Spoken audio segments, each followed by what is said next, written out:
Good morning, everybody. It is 9:30.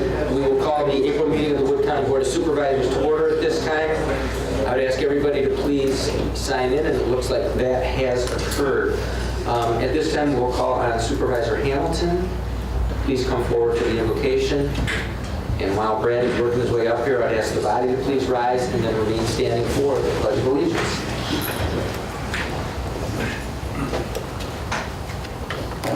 Good morning. Good morning. Let us pray. Lord, thank you for allowing us to meet today to do the work that will help the people of Wood County have better lives. Guide us on our work and that it will be your will.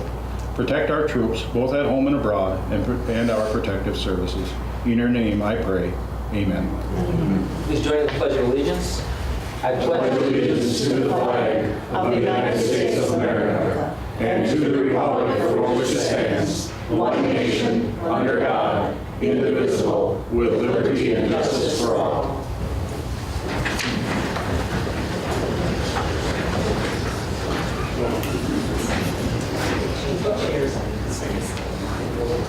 Thank you. You do have the packets in front of you or on your desk or iPads, and at this point in time, we would ask for a motion on the minutes from the previous meeting, and I have the motion by Fire, the second by Bride. Any discussion on those minutes? Any discussion? All in favor, please signify by aye. Aye. And opposed? And that motion carries unanimously. Under excusals today, we have Supervisor Mahan is excused today. Resignations, we have none. And under appointments, and we'll do all of these at once unless somebody objects, and then we will pull one, but the Woodland Enhanced Health Services Commission, Supervisor Rosar, the Land Information Council, Brian Springer, to fill the unexpired term ending 4/30/18, and the Community Development Block Grant Program, the CBDG Housing Committee, Jim Joyce and Laura Francis for 2-year terms. And I have a motion by Hamilton to approve those, and a second by Fisher. Any discussion? All in favor, please signify by aye. Aye. Opposed? And that motion carries unanimously. At this point in time, I'm gonna jump something. Well, let's go to public comment, I guess, next. Public comment. Do we have any public comment today? Supervisor LaFontaine. Thank you, Mr. Chairman. For everybody, today is County Government Day, sponsored by the American Legion. 53 third graders from Washington Elementary School in Marshfield will be visiting the courthouse today. The third graders will participate in voting in the county clerk's office, a science activity with 4-H staff, a health activity with public health department staff. They'll learn about squad cars and the canine dog in the sheriff's department, and they will view the heavy equipment at the highway department. Thank you. Thank you, Supervisor LaFontaine. It sounds like they have a full day ahead of them today. Any other public comment? Any public comment? All right, without any public comment, then I will go to acknowledgements and recognitions. There's just 2 quick ones I'd like to do. First of all, although appointed at the last meeting and sworn in private, some of you have not had the opportunity to meet our newest County Board Supervisor, Brad Kremer. So, Brad, maybe you want to wave to him or something, let him know who you are at least. That's Brad. So, this is his first meeting, so go gently on him there, Mr. Fire, okay? The second recognition I'd like to do is, I get to be chairman, but now we have a new president, and Joseph Zurfluh will be sworn in as the Port Edwards Village president this evening. Congratulations on that election, Joe. All that involvement in local government at any level is extremely beneficial to not only the people out there in the community, but to us as a body. I appreciate you taking on that additional responsibility. I guess with nothing else to do there, we go into the packet today. We don't have a real long packet. And then we have a river block update from Ruben. The process of moving in has pretty much begun, or we're getting right to that point, finishing up the final touch-ups over there. So with nothing further ado, we will go into the packet. Referrals were on my page 6, and those went to the appropriate people. We had 4 of those resolutions coming out of different counties. Bill Clendening, Bill, you're a representative. Are you still on the Resolutions and Laws Committee? Yes, I am. Okay. We have a deadline of June, remember? Is it June 24th? 24th. to get any resolution in to the Wisconsin Counties Association. So if you have something there that you think needs to move forward, get that to Supervisor Clendenny, if you will. All right, page 7 in the packet begins with the Supervisor Clendenny. Thank you, Mr. Chairman. On page 7, right under where it says Clendenny suggested, and I'd like to say what went on in that. That was the Human Resources report, and in that report it indicated that they were going to do a study on the wages for the IT. And I brought it up to the fact that, to the executive committee, that I think this could turn into another, right or wrong, could turn into another professional ladder. And I thought this was the wrong way to do this. And so I am going to make a motion today on this item. And I would like to make a motion on this item to take a wage study committee formation by the Wood County Board here today, considering the 5, and also having the 5 standing committee vice chairs as part of it. That would be the vice chair from the Seed Committee, one from the Judicial and Legislative Committee, one from the HERC Committee, one from the Safety, Health, and Human Services. And to have this wage study committee, and the chairman of the executive committee would be the facilitator. And with that, that person would have no vote. And they would make a report to the county board by August 15th, or the August county board meeting. I so move. I'll second that. Okay, I've heard a motion. I hate to have you repeat that. And I have a second by Supervisor Pollack. Is there any discussion on that? Any discussion? I think the clerk needs some clarification. We haven't seen this before, nor heard it in any way whatsoever. So let me tell you, Bill, what I have. That you make a motion to form a wage study committee, considering what? Considering... The wages of the wage study like we had once before. Okay. 5 years ago, we said we was going to have one. So now this is 5 years later. So reviewing the study. Yes. Reviewing wage. Okay. And what it consisted of, the chairman of the executive committee and the 5 other vice chairs of the other committees would be it. And the chair of the executive committee as the facilitator with no voting powers. Yes. Did everybody understand that? No. Can you read that back again? So the motion is to form a wage study committee to review where we are today as far as the previous wage study that we had done. The members of that committee that is being created would be the vice chairs of the 5 standing committee members, and the chair of the executive committee as the facilitator, and that the executive committee chair would have no voting powers, and they are to provide a report by the August county board meeting. Okay, we are to the discussion point, I guess, on this resolution. Supervisor Wagner, I saw you raise your hand. Yes, thank you, Mr. Chairman. One thing that we do know that needs to be done, and I chaired the last compensation committee, and that was about 5 or 6 years ago. One thing we said we would need to do is take that one line, which is the market value of each position, and periodically update that line. There's no need for a full-blown wage study, just the market conditions. So I'm going to oppose this motion. Further discussion? Further discussion? Supervisor Clendenny? So in opposing it, anybody opposing it would say it's all right that the HR committee or the HR office would do individual reviews of everybody's wages whenever they wanted them. And that's what it said in the minutes of this. So it would just go on. If somebody else wanted it besides IT, somebody Health and Human Services could go to IT and say they want a wage adjustment or consideration. And I disagree with that. I think this is a good way to review it all before the budget time and do it. I see no reason why not to. Can I just ask for clarification? Supervisor Clinton, you said human services could go to IT. I don't think No, you no. mentioned that. Any of the departments could go there, because that's what I asked. Go Go to HR. HR, okay. Right.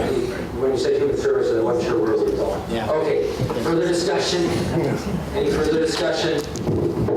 Supervisor Leichtnam.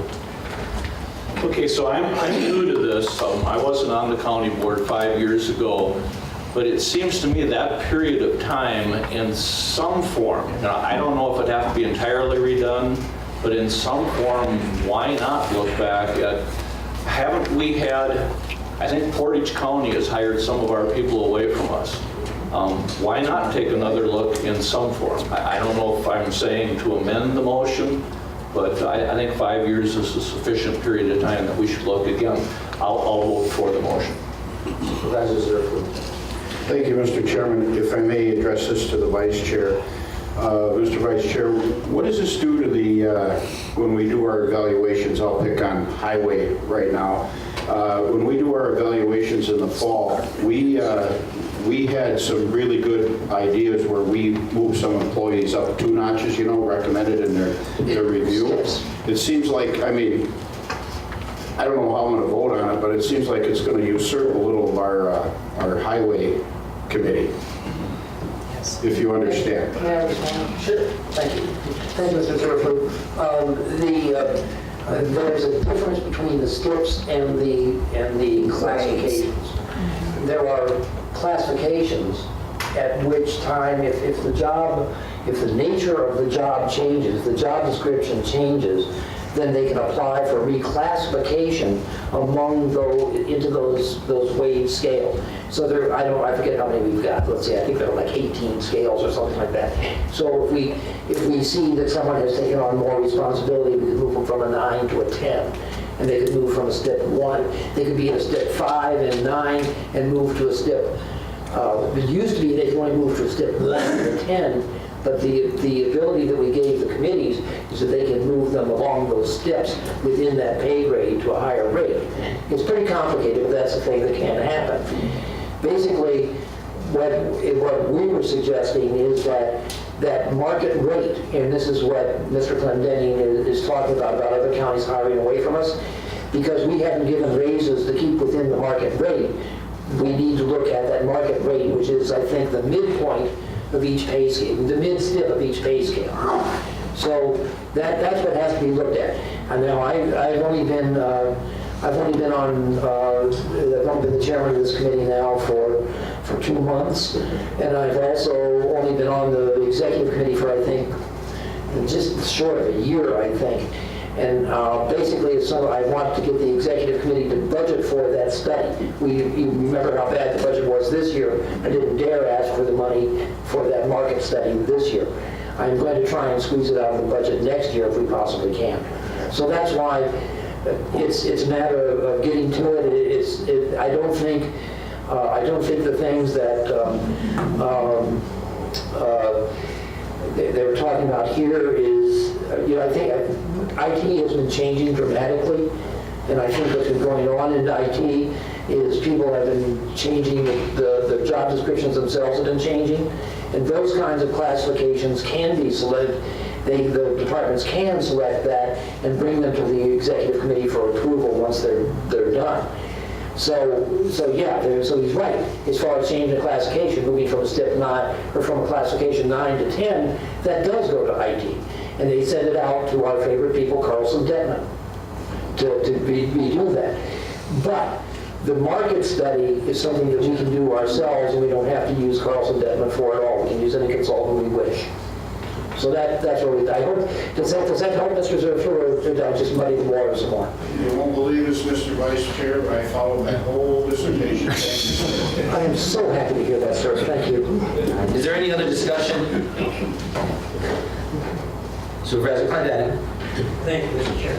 if it's so easy for the highway department to do this, why isn't it that easy then for IT to do that? Or any other department that wants to go to the HR department to have it done? Yes, you answered his question and that's fine, but why don't IT just move up like they want to and go to that? I think this is just avoiding the fact that we have to go through this thing. Any other discussion? Any other discussion? All right, I ask you to get the board set here. And I'd ask you to please vote.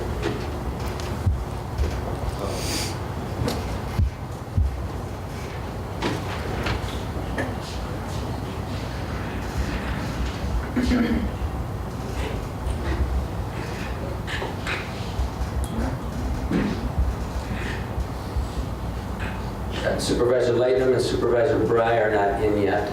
I tried 3 times. It's success reconnecting. Okay. There it is. There it is. There it is. We have a tie vote, so that fails. A tie vote. Now that we're done with that discussion, I can tell you that we are in the process of looking at that all the time in the executive committee, and that will continue.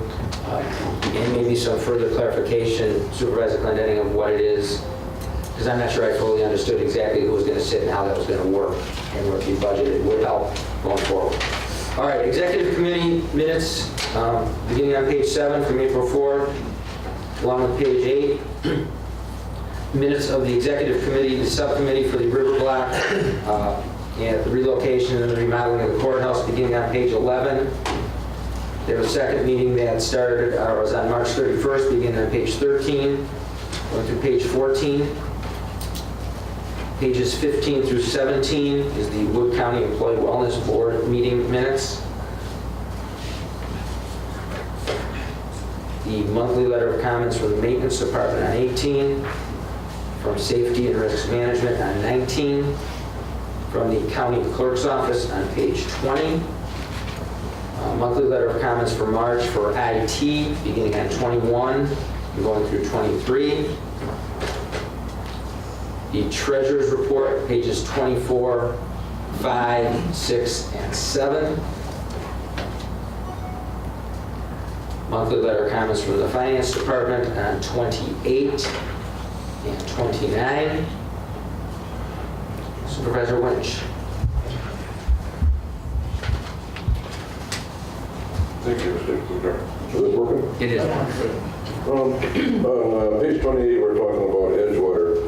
And if I remember correctly, probably back in 2010 or 11, something like that, we hired a consultant to analyze Edgewater Haven. And I'm wondering if we shouldn't resurrect that and bring that back to take a look at it through the Human Services Committee. We can put that on their agenda. I don't remember who did it. Whitley? Is it possible to take a look at that again? Because it appears that we're having some financial issues again. Thank you. Well, I'll let Supervisor Roser answer that, but we are looking in that direction. Yeah, and we have resurrected that.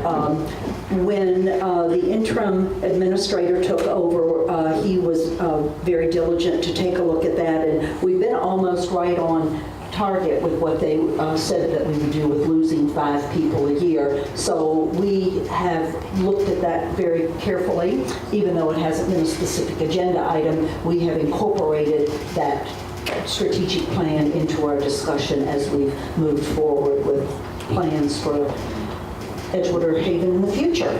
So. And we'll continue that discussion. All right, that was pages 28 and 29.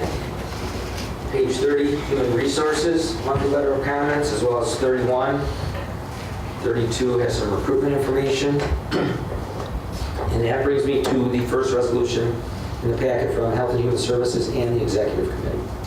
This will be Resolution 17-4-1 to amend the 2017 budget for Edgewater Haven Dietary Function for the purpose of funding the capital purchase necessary to replace the failing reach-in cooler and freezer with a walk-in cooler and freezer combination unit. Fiscal note to transfer $30,130 from available balance and contingency to the Edgewater Haven dietary function. At the time of this request, the funds available in contingency are $450,000. The adjustment to the budget totals $30,130. And again, you've heard the reading of the resolution. I have a motion by Clendenning, a second by Hamilton to approve that resolution. Any discussion? Any discussion? Please vote.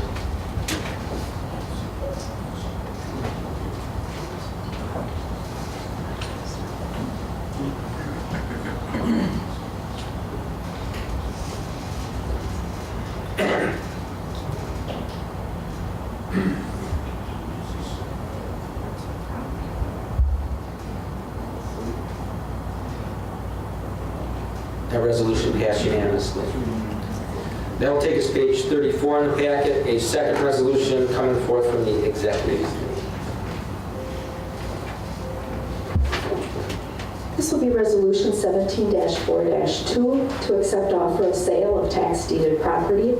Fiscal note, offered amount of $2,010 minus real estate taxes, publication fees, abstracting fees, for a gain of $224.33. A motion by Hinkle, a second by Hamilton. Any discussion on this resolution? Any discussion? All right, please vote.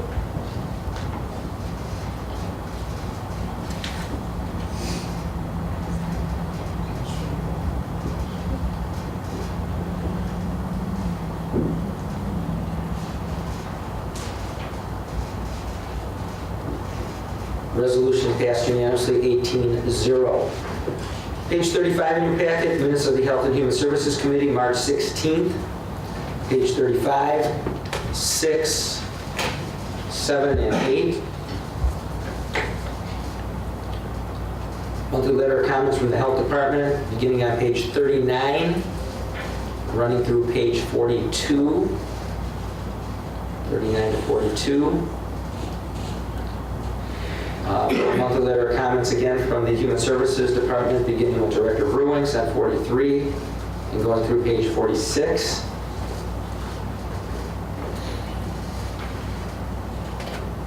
Report from Edgewater Haven by Jordan Bruce on 47. Veteran Service Officers report on 48 and 49. Page 50 in your packet, minutes of the Wood County Public Safety Committee. And those are on 50, 51, 2, and 3. So 50 to 53. The Humane Officers report from January 30th to February 26th on 54. The Coroner's report on 55. Monthly jail statistics, pages 56 through 61. 56 through 61. And page 62 in the packet, resolution brought forth by the Public Safety Committee and the Executive Committee. This will be Resolution 17-4-3 to consolidate 2 part-time cook positions into 1 full-time position in the Wood County Jail, effective May 1st, 2017. Fiscal note, $982.82 benefits, which is a combination of a slight increase in pay rate and related fringes. The source of the money is the 2017 jail budget through retirement and vacancies. I have a motion to approve by Fire and a second by Zurfluh. Any discussion on the resolution? Any discussion? Seeing none, please vote.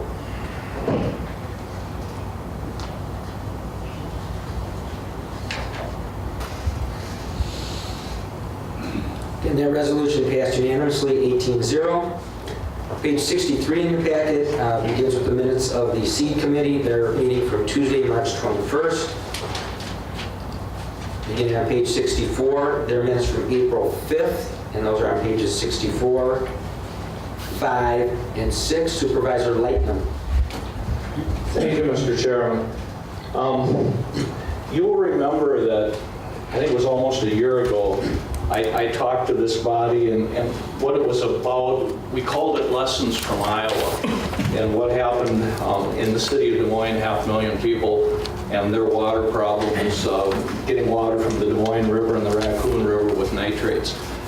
I talked to you last month about a liquid manure spill in Brown County of 100,000 gallons and how that manure spill ran for 3.5 miles before it was turned.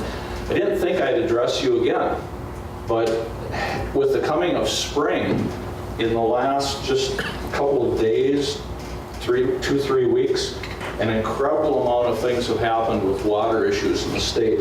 And I do want to take just a couple minutes to inform you about that. From St. Croix County, this was reported by WPR.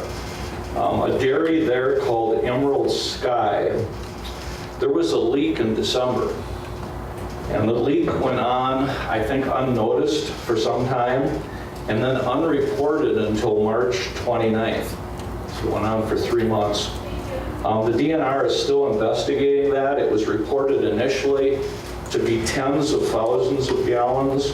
I heard last night it was over 100,000 gallons, so that brings it to the equivalent of the Brown County spill that I talked about last month. Where that liquid manure went was it went into a wetland that was adjacent to the dairy. And so the DNR is still investigating that. Emerald Sky Dairy has asked for a permit to expand operations.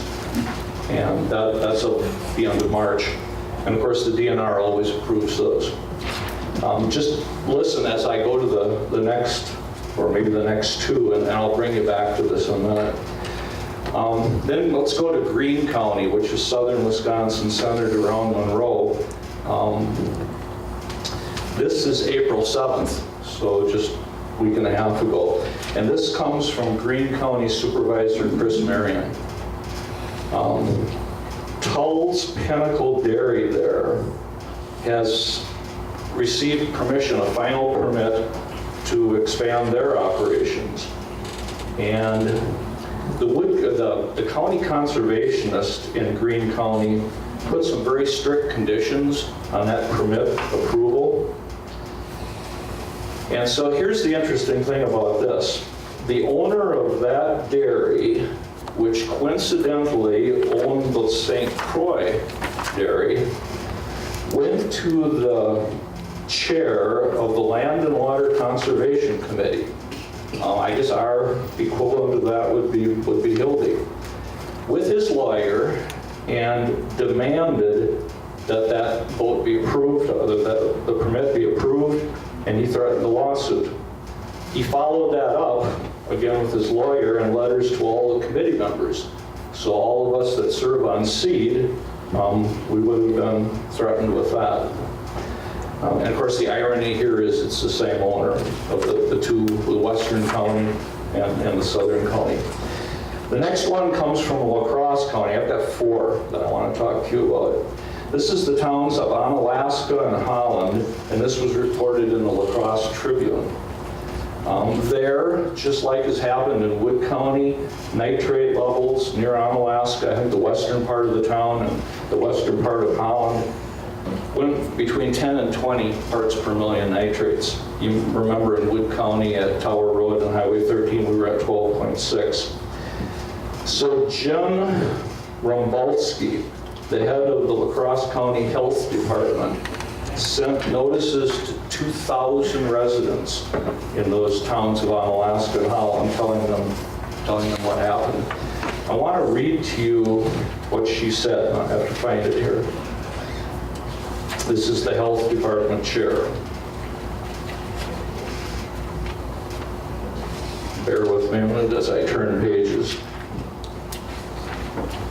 She said, "It can take years and decades for this to occur, getting to nitrate levels of 10 to 20 parts per million, and show up. And it can take years and decades for the levels to go back down. In the short term, first and foremost, you need to test your water." And of course, we've done some of that in Wood County.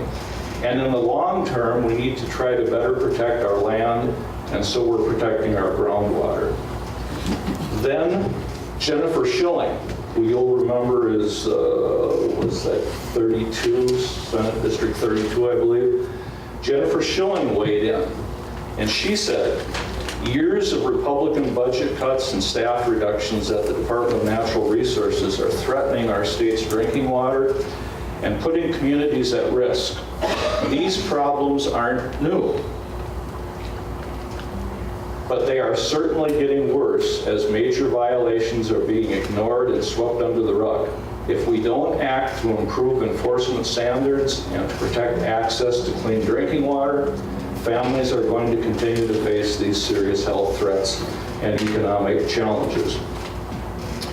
Okay, so the last one I want to talk to you about is right back here to Wood County again then. Last Monday, the Wisconsin Conservation Congresses held meetings in all 72 counties. Attendance was over 4,000 in the 72 counties. The intent of these meetings, the Wisconsin Conservation Congress meetings, is to gauge public opinion on outdoor and environmental issues. And so 3 that stood out in my mind, and before the time I spent on county board, was sand mine permits. The vote was 3,226 to 783, and said the state should place a moratorium on sand mine permits. So those numbers amount to a margin of 4-1. Just listen as I go on here.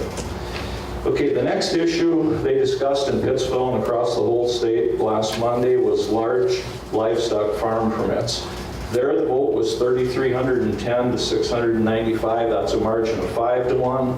And this is what the people of Wisconsin asked for, that the state should suspend large livestock farm permits if pollution impacts require more study. And of course, you know, I think they do. The last one was on high-capacity wells, and that would have been Senate Bill 76 that most of us followed about 3 weeks ago. The vote there, 3,988 to 231. That's a margin of 17-1. And the statement was, attendees said they wanted the state to suspend approval for high-capacity wells that deplete surface waters. And so what we've got going on then in this state, and I think we've been slow to recognize it, you've heard me talking about it for 3 years. When George Kraft addressed our seed committee a week and a half ago, one of the comments as I was taking notes that he made is that we have a state legislature that is not listening to our state hydrologists. The science is there, they're just not listening. And that problem is compounded with a lack of attention to what's going on. So I think, I didn't think I was going to stand up and talk again today, but I think you're going to be hearing from me again. If any of you, there's a few of us on the Wood County Board that have had a real interest in this. If some of the others of you that keep hearing it time after time, if you want to join with us, you know who we are. You just need to talk to us about water issues. Thank you, Mr. Chairman. Thank you. Supervisor Hinkle. Thank you, Mr. Chairman. I just wanted to bring everyone's attention to page 67, where you will see a handsome little plaque that was given to our own Tracy Arnold, because she was recognized as the Outstanding Conservation Employee Educator. So she's out there getting out to the schools and getting out to the public, educating people on conservation in a very positive way. Thank you, Supervisor Hinkle. So we're through pages 64 through 66, the minutes of the seed committee. Page 67 was the beginning of the land conservation monthly letter of comments. They run through page 71. Any questions 67 through 71? Supervisor Clendenny? Thank you, Mr. Chairman. In economic development, I just want to say one thing. We had the Prairie Chicken Festival, and in my estimation, and a lot of them, we got a lot of letters about it, and I think it was very much of a success. We had over 24 people that did see prairie chickens, and that were in the blind. We had 14 to 15 members on a birding tour.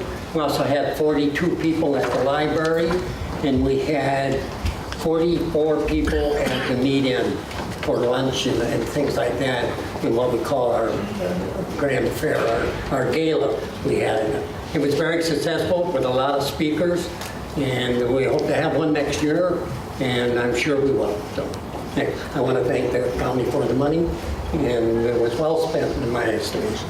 Thank you. All right, beginning on page 72, the monthly letter again, comments from UW Extension, beginning with Peter Manley's, those go 72 through 77, pages 72 through 77. Comments from Planning and Zoning, beginning with Director Grudenberg's at 78, going through page 81, 78 through 81. Page 82, minutes of the Judicial and Legislative Committee, March 21st. Their minutes from April 7th on page 83, as well as 84 and 5.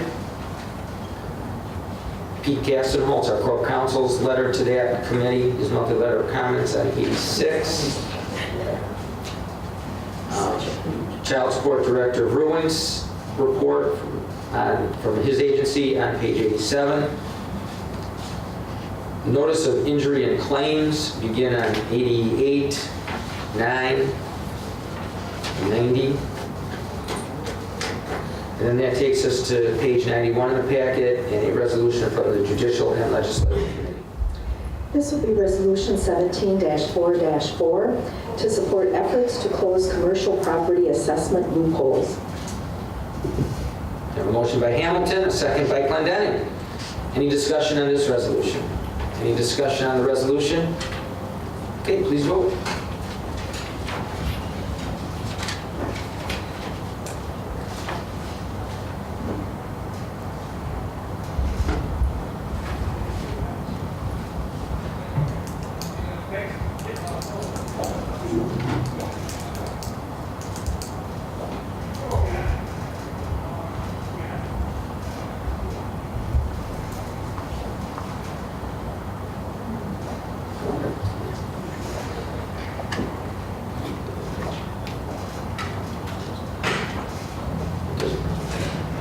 Thank you very much. That resolution passed 18-0. Page 92 in your packet begins the minutes of the Highway Infrastructure and Recreation Committee, or HERC. It's pages 92, 3, 4, 5, and 6, 92 through 96. Any questions there? The Parks Construction Supervisor report begins the report from the Parks Department on 97. And it runs through page 104, 97 through 104. Any questions of the parks there?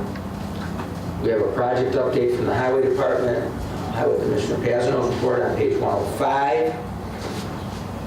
And then we have a resolution on 106 brought forth by the Highway Infrastructure and Recreation Committee. This resolution will be numbered 17-4-5. Accept donation of 40 acres of land from a private individual and enter into Wood County Forest. No fiscal note. For the reading of the resolution, I have a motion by LaFontaine and a second by Zurfluh. Any discussion on this resolution? Any discussion? Yeah, please vote.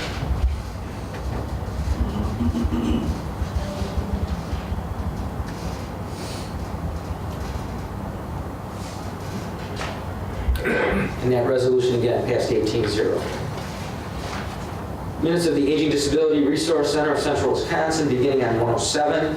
Their minutes for February 9th, those run 107 to 111. 107 to 111, EDRC minutes. Fairground Commission minutes for February 2nd on 112. South Central Library System 113 and 14. That takes me to the end of the packet, and it means Ruben, you're on deck. Many of you have had the opportunity to tour the River Block building over the last few weeks. There have been different opportunities to get over there. I can tell you it's nearing completion. I was in the building last week and had a tour from their construction, the manager on site. Things are looking real good, and I'm sure there will be other opportunities as we're in the process of moving in. So I'm going to turn the floor over to Ruben. If you have any questions, you can direct them directly to him. Thank you, Mr. Chairman. Good morning. We're nearing the end. Hopefully, next month will be the last time we have to provide an update. This week, we have contractors, only a few, in the building finishing up punch list items. The project is still on schedule and within budget, which is great news because this is the last week for everything to get finished. We have a final inspection scheduled for Friday morning, and we have 2 departments scheduled to move into the building next week, starting with Parks and Forestry on Monday, followed by the Health Department Tuesday. It'll probably take a couple days for them to move in. So we will meet our deadline of getting them out of their current location by May 1st. Things have been going well. We've had some things to deal with, but we've addressed them as they've come up, and things are looking good. So I was hoping that I would have more time in the last week or two to gather some updated photos to show you guys. You can see there aren't any. The River Block Subcommittee is meeting following the county board meeting over at River Block again up on the 3rd floor. If you guys didn't see that meeting listed, we will be over there. So if anybody cares to take a look at the building, we'll be over there at 11. And next month I will have more photos with things finished up and to show you guys more of that. So if there's any questions, anybody? Well, I encourage you to take the opportunity to take a look at it, see what's over there. And I'm sure we'll have an open house at some point in time. But it's been encouraging, it's been on budget, it's been on time, and it'll be a great fit with our other county facilities. They've really done a nice job, and they had indulged me and let me occasionally take a look at it through the press. Supervisor Clendenny, looks like you grabbed a microphone. I just want to say it's not scheduled for immediately after the county board meeting. It's scheduled for 11 o'clock. Okay, 11 o'clock. We didn't have more immediately after.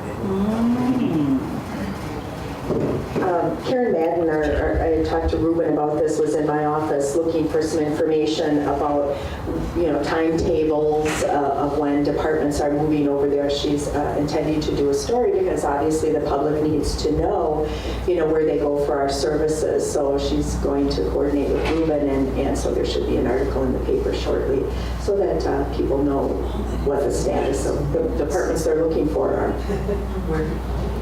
Any other business that needs to come before the board today? Any other business? Our next meeting is scheduled for May 16th. May 16th. If you'll notice on the front table here, there are proceedings books, all of the activities of the county board for the last year. So if you're interested in that, please take one. So we have May 16th again. I want to welcome Supervisor Kremer to his first meeting. Those of you who have not had the opportunity to meet him, maybe go up and introduce yourselves. The last thing is, our board has always had a tradition, obviously, of motion to adjourn second and voting on it. I can also declare meetings adjourned.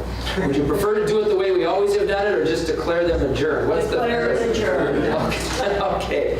With nothing further ado, we will declare this meeting adjourned.